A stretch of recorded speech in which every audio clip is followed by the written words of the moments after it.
Stage one, what we got going on right now, it's the big news for the week. Bethesda plus Microsoft. Honestly, this was something that I wasn't expecting.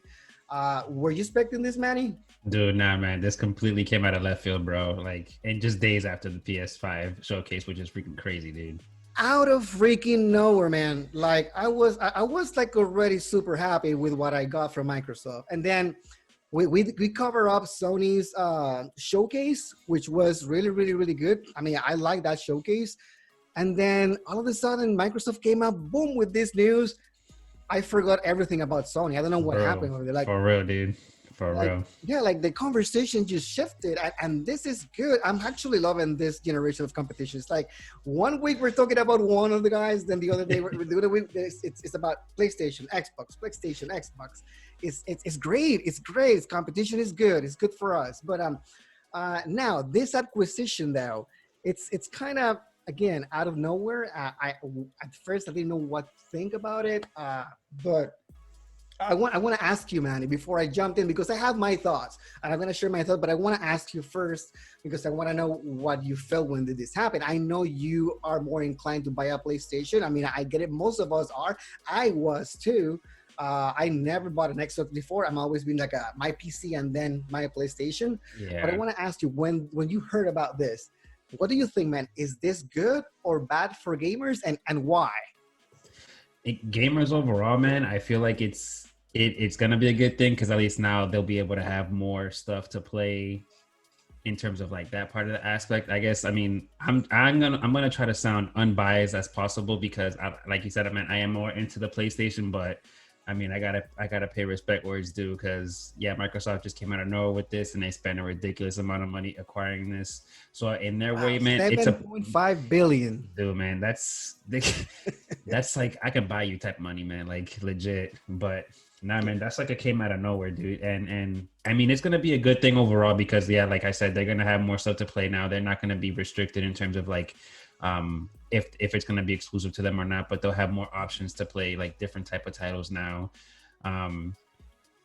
For PlayStation people, I guess I wouldn't say it's a bad thing. I am kind of worried though because there are a couple games in there that I used to play. I mean, which I still have now, but if they were to make sequels, it would. I feel like I'm kind of freaking out because like, oh man, what if they only just do it to like PC or like Xbox only? Yeah. But I'm not too worried about it because the dude, the boss for Xbox, he said for now it'll be available to non-Xbox consoles. He said for now.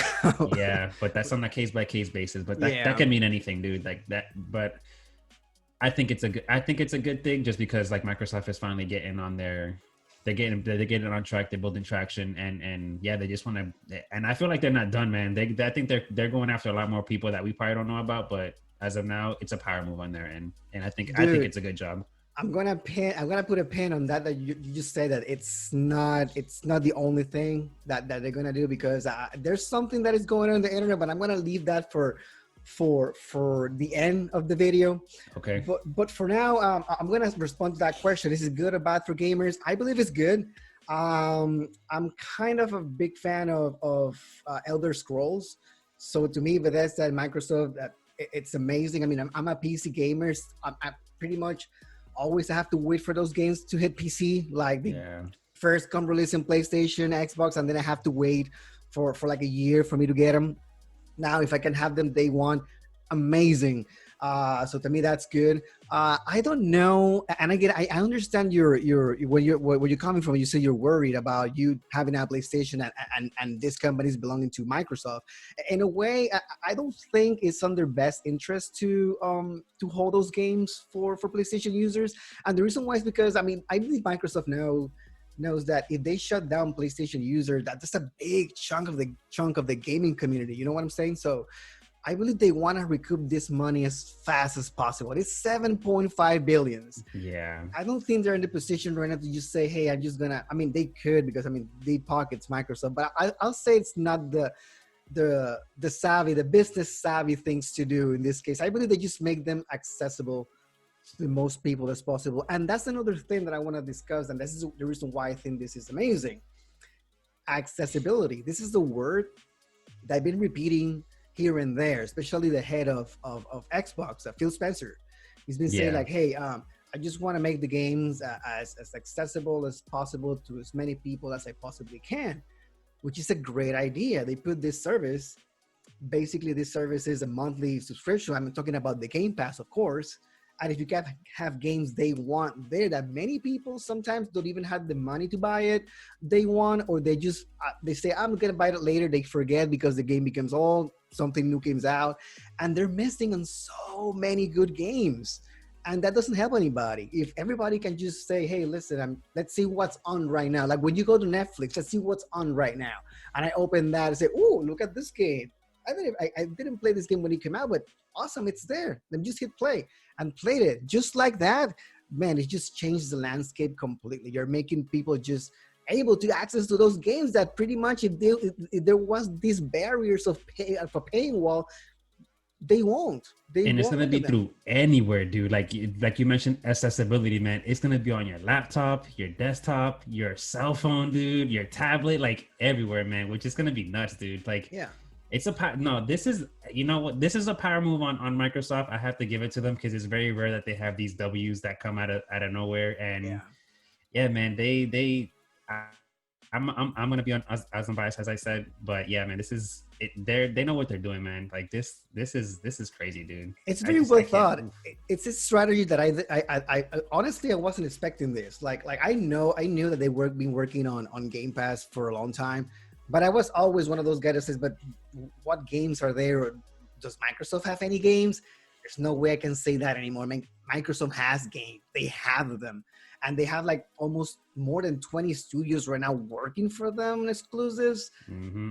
Game Pass is gonna become a powerhouse just because they have all those games like at for their day one, uh, basically just monthly subscription, no paywall. Hey, why not jump in? It's Seriously. so yeah, it's so easy.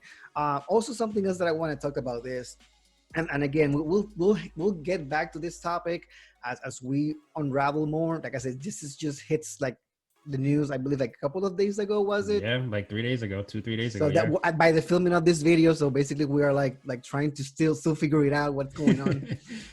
But today got announced another service that's going to compete against Microsoft with the xCloud, which is basically their streaming service, and that service is Luna from Amazon, which also is a big one. Like when did this happen? I mean, I know Amazon has been in the gaming community for a while. I mean, they own Twitch, and they have the Amazon Games or something. I believe Amazon Plays, which is basically their service for games.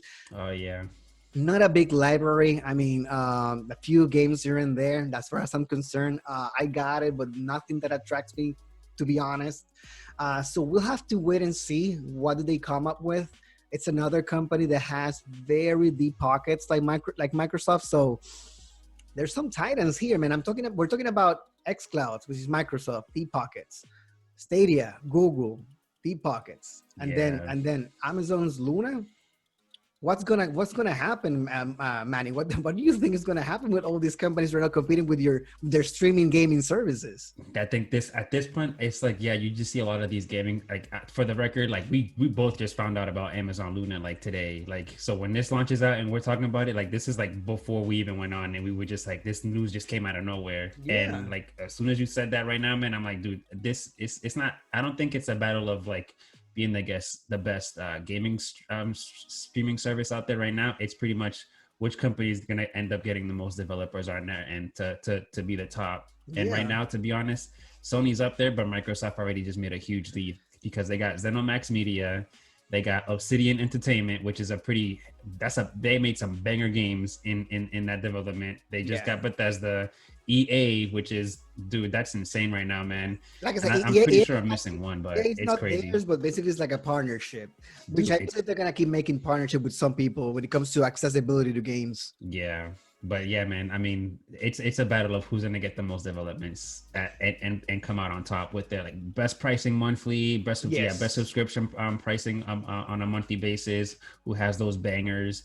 And it's just a matter of time. Well, it'll probably see like maybe the next 2 to 3 years. We'll find out for sure like who's gonna be up there at that point. And my concern is, where's PlayStation, man? We got these three companies jumping into the bandwagon of streaming gaming. Sony's nowhere to be seen, man. And they're relying on the old tactics of exclusive. And don't get me wrong, it has worked. It has worked for almost a decade. Yeah. Will this work now with all this competition going on? I don't know, man. It's hard to say, dude. Especially now the way Sony has been like so secretive with this particular console and like their plans like for this year is. I mean, I wouldn't be too worried just because the customer loyalty is always going to be there. But it's just the fact that they've been quiet all of a sudden, and then Microsoft and all these other guys are just like opening the door, saying, "Hey guys, you know, we're here. Like, we're going to start competing," which is going to be something interesting to see. I'm kind of curious, and I want to touch up on this more later on too, man. To be honest. And I got one more thing, and I'm gonna keep it short because this is a rumor. I want to be as clear as I possibly can. This is not confirmed. It is a rumor. Take everything that I'm going to say moving forward with a grain of salt. But there's been some speculations around about like a possible acquisition or maybe partnership from Xbox.